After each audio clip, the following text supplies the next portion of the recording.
Good morning. Today's lesson is on vectors.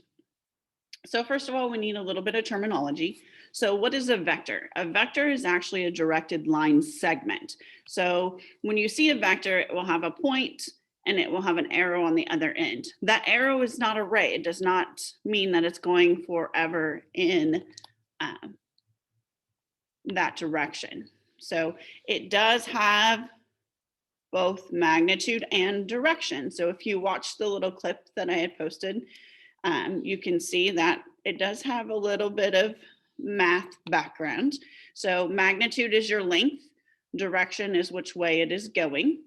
So you can see the length of the vector is represented by the magnitude. The way they will do that too is they will use what looks like absolute value bars. So this would be the magnitude of V. Couple other things to note. A zero vector actually has no definite direction and it has a magnitude of 0. It's really just a point. A negative vector, so if you put a negative in front of a vector, it actually just switches its direction. A unit vector is a vector that has a length of only 1. So when you're looking at a vector, you can describe it in different ways. So if you look at this, it's talking about 10 pounds applied at an angle of 30 degrees. So you can see this vector here. Notice that the angle is going from the horizontal. Okay, so you should be able to find horizontal and vertical components of that vector. Now, when you're talking about a vector, there are 2 points. One here is called the initial point. This one here is the terminal point. To find the actual vector, you take your terminal point minus your initial point. So to find this vector, we would subtract, we would take 9 minus 2 and then 7 minus 1. So the vector would be 7, 6. Now a vector can start at any location. This one's starting at 2, 1. So a vector could be in any location and they could be the same. They can have the same magnitude and the same direction. So a position vector is one that starts at the origin. Now, when they denote a vector, a point is A, B, and C with parentheses. A vector will have these square brackets.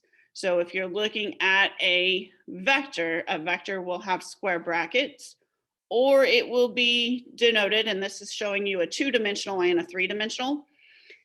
IJK is one form. They call it IJK form.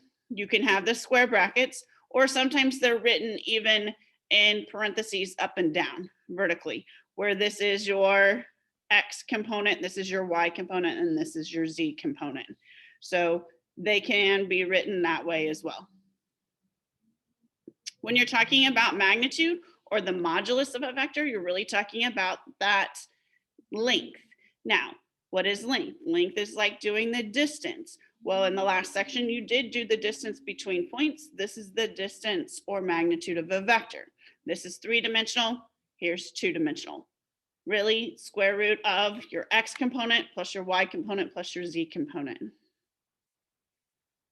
Scalar products. Really, this is just saying if you are multiplying a vector by 5, you're really increasing its length by 5. So when you multiply by 5, you are increasing its magnitude. Now, if you multiply by a negative number, then it goes in the opposite direction. So if it's a positive number, it goes in the same direction. Now, this is useful when you're talking about changing or creating unit vectors. To create a unit vector, if you have some vector V, you take 1 over the magnitude of V times that vector. So that's how you would find a unit vector. So remember, a unit vector is a vector of length 1. Vector operations, you can add vectors, you can subtract vectors, you can multiply them by a scalar.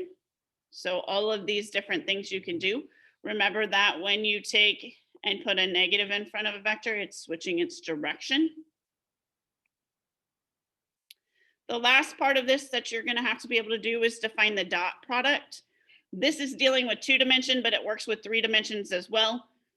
You take the X values and you multiply them, plus the Y values and multiply them, plus the Z values and multiply them.